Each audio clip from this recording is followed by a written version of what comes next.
زیلو اصلش اینه تو میبود بافته میشده به خاطر جنس پنبه تو میبود ما میکاشتن قدیما 2000 نفر ما زیلو بافتشتیم الان دو تا سه تا 4 5 تا صفرشو برداری درگیرش نباشید.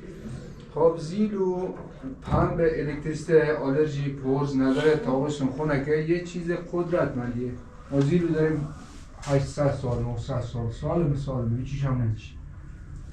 اینو تو 120 درجه هم تمام نقشه نداره.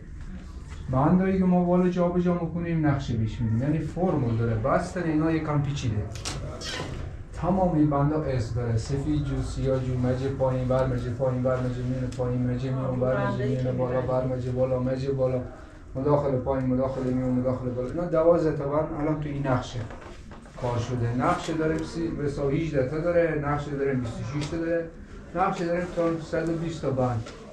باید ببندیم 120 تا اس داره که باید جا بجا بشه. زیلو به خاطر زیلو رو بودنش همون دو رو بودنش که میشه استفاده کنیم میگن زیل.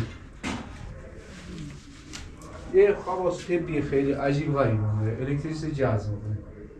ویزه نداره ولی جذب میکنه. یه چیز خاصی که اعصاب خوبه برای روماتیسم خوبه چون رو جذب میکنه. و نقشش هم همین جا به جایی بره.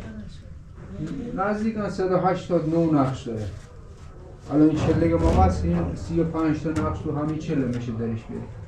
35 تا نقش مختلف تو همین چله که میگم 12 تا بند داره که به حساب اصطلاح 7 مجی 35 تا حدود نقش. هر تا زیلو مقابل برگشتیم. یک کسی هم برد استفاده که میتونه برش گردونه خودش بگیره. هیچ مشکلی ما نداره. ما خیلی وقتا شده یا وقتی مشتری میاد بهش میگم اگه خسته شدی بفرست بیایی. متاسفانه نمیارن کسی. هرچی پا بخوره اینا نرم‌تر و بهتر خیلیش میره بالا. مال موزی رو با نخ پشم بافتیم ولی پشم خاصیتش فقط گرم. این خواص خیلی بیشتری داره. بافتش هم ببینید حالت بافتش کامل نخ نارنجی در میشه، نخ سرد بعد نقشه میخوره.